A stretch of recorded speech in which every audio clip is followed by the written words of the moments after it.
इसमें रजा का कोई कसूर नहीं है। मुस्कान के बगैर नहीं रह सकते। पापा मुझसे इसकी खामोशी दिख नहीं सकती। लोगों ने मेरी बेटी को समझ क्या रखा है? वो कोई खिलौना है जिसे जब चाहा खेला, इस्तेमाल किया।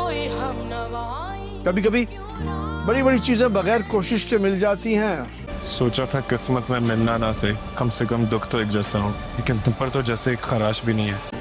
क्यों यकीन दिलाया मुझे कि तुम मुझसे मोहब्बत करती? बकवास बंद करो और जाओ यहाँ से।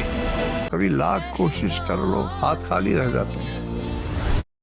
रज़ा मुस्कान से मोहब्बत का दावा तो बहुत करता है, लेकिन वो उससे मोहब्बत नहीं करता क्योंकि वो कभी भी उसकी बात पे यकीन भी नहीं करता। वो उससे निकाह से पहले भी इस तरह की बातें करता था कि उसको हर बात किसी ना किसी बात पे सुना देता था। उसके निकाह के बाद भी उसकी यही हरकतें होती थी।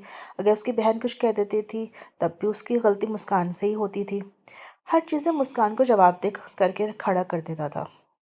फिर जब काफ़ी कोशिशों के बाद मुस्कान ने उसके हिसाब से ज़िंदगी गुजारना शुरू कर दी, फिर रुखसती करने लगा। रुखसती के वक्त भी जब उसकी बहन और सुम्बुल ने एक प्लानिंग के तहत सब कुछ किया, तब भी उसने मुस्कान का ना तो साथ दिया, ना मुस्कान की बात सुनी, बल्कि उल्टा उसको तलाक दे के चला गया।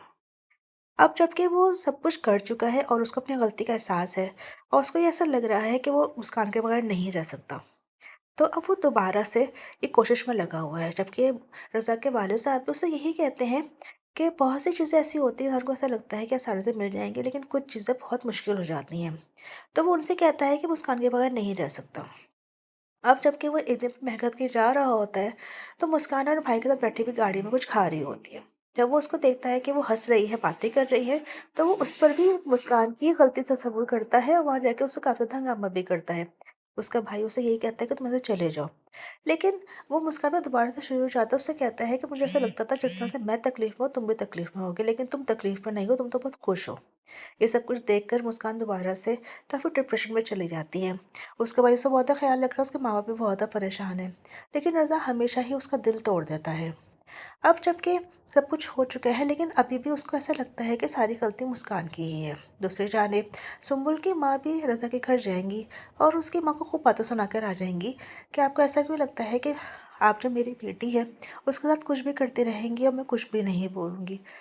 जब ये सब कुछ वो करके आ जाती हैं, तो सुम्बुल अपनी माँ से यही कहती है कि इन सब चीज़ों में रज़ा की कोई गलती नहीं है, क्योंकि वो तो रज़ा को से मोहब्बत करती है, शादी करना चाहती है।